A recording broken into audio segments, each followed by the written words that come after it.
Okay, so what else have we got in the environment? I've said it's comparatively inexpensive. There is still a cost.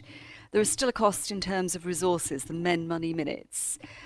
Who's going to look after your social media? How are they going to look after it? What sort of time is involved? How much time are you going to allow? Or, as Susanna has just said, if you have staff members who are using it either inappropriately or they're spending a lot of work time actually using social media. So there is still a cost. But the most fascinating and fantastic aspect of social media is customers want to share. They actually want to give you feedback. They want to connect with you. They want to tell you what they think. So for the first time ever, we've got this opportunity to get real feedback from real customers. And some of it is scary. They're actually granting permission to allow you access to their network, to their specific space. So if I have a customer who has 300 friends and they like something that I'm saying, and they're saying that they like it, that message is going to their 300 friends straight away. If only 2% of those friends find that interesting, that will then widen out to much wider and wider and wider groups. And that's the real power of social media. It is very personalised. We're in London today, and it has been snowing. And in fact, yesterday when I was sitting in my hometown of Lichfield, it was also snowing. And I'm looking at my Facebook page, and what appears but a very personal engagement ad promoting woolly, warm boots to wear.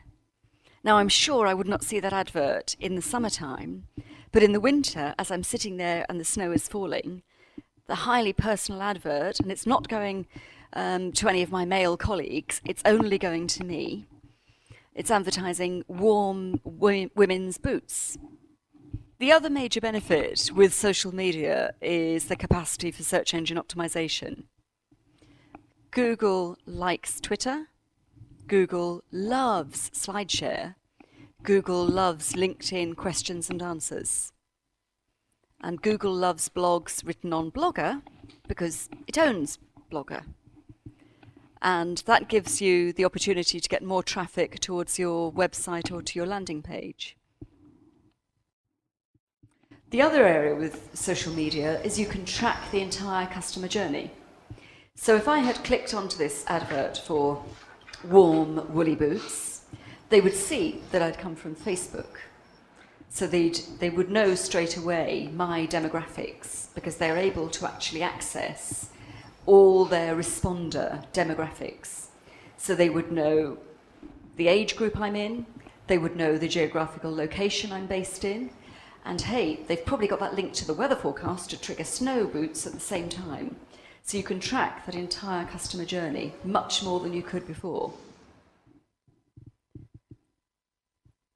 So other benefits. You can definitely measure and monitor responses, which with a lot of traditional advertising was more complex. You can actually create instant campaigns. Some months ago, when swine flu was reoccurring, we know a company, a sales promotion company, and they managed to get a lot of small thermometers to go onto children's foreheads here. And they tweeted, and they said, we've just had a delivery of children's thermometers. If you contact us before 12:30, you can get your logo printed here with a little image. 2 hours later, they tweeted to say, thank you all so much for your responses, we've sold out. So they actually sold out of the delivery of the thermometers they had to personalise them and to put the brand name of a company on for delivery the next day, and they sold out within 2 hours. And that was in the UK, and that was via Twitter. So straight away, you can create an instant campaign that reflects what's going on, and you can adapt to it. You can also trial many different forms of advertising. And again, historically, with print advertising, it's harder to split your ad copy into two sections unless you're working with a regional publication. It's a lot harder, it's more expensive to do that. But you can actually trial within LinkedIn and certainly within Facebook a whole group of different adverts to see which gets the better response. You can obviously make it very focused. So Gap Jeans, for example, can run adverts for girls in a certain geographical location that are at a certain age with certain things happening. And they can again do that straight away. And you can also target your resourcing much more. So you know, if you're going to have a campaign on Facebook or on Twitter or on LinkedIn, you can actually turn it on and turn it off. So if somebody calls in sick, you can straight away withdraw the advertising that day because you can't manage it or you can't cope with all the telephone calls or inquiries. John? You could almost have like event marketing, where instead of advertising, where you're sort of broadcasting to a community of people you frankly don't want as your customer, because a lot of them aren't your target, you can, in a sense, bring in the people you do want and have a more focused conversation or event or a series of actions so that you now, if you need 12 to 13-year-old females of a certain boy band interest or something, you can now have an event around that. Indeed, and have much more of a conversation rather than an ad. Yeah. Looking at the targeting potential, say I want to contact all the people in the UK that are interested in marketing, that are aged 29 and older for a specific campaign. Supposing I want to promote Oxford College of Marketing's digital marketing excellence courses, something like this. I straight away can narrow down my target audience. I know there are 72,680 people right now in the UK that have got an interest in marketing. So they're not talking about an interest in a boy band or a particular film or a particular book. They're actually saying in their Facebook profile, my interest is marketing. They've ticked it as an interest. And I can target them and I know exactly who they are, I know exactly where they are.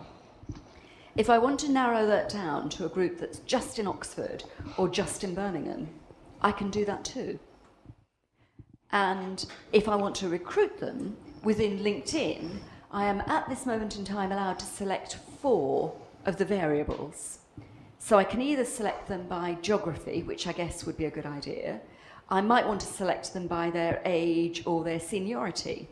So supposing I'm hosting an event and it's going to be in Boston, it's going to be in January, I want to only invite CEOs and I want to only invite CEOs who are in the biotechnology industry. I have the power to do that.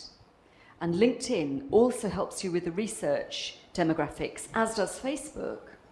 Because before, if I wanted to know how many CEOs are there in the Boston area looking after biotech firms, maybe there aren't so many, but I would have had to have got a directory of all the biotech firms, and then I would have to narrow it down to those in that geography. And then I would have to identify the CEOs, whereas LinkedIn gives that to me immediately. Sorry, so how does it work? Like, how do you do that on Facebook or LinkedIn? You literally go into create an advert. You have to so you go have along to create the steps. advert first. You don't have to spend any money, but you have to go through the process of create an ad. And as soon as you go into the create an ad space, yes, it then says, okay, who are you targeting? Where are they? So you have to do that first before Absolutely. it gives you the option to Yes. do the search. Yes, Okay. it's still free at the moment too, which is Okay. fantastic. Good. But it's one of those things where you can literally go to create an ad, whether it's in Facebook or in LinkedIn. And usually it's somewhere at the bottom of the page. So along the bottom of the page, where it says advertising, you click on the advertising button and you go into it and it says, who do you want to target? Okay. Pick from this list.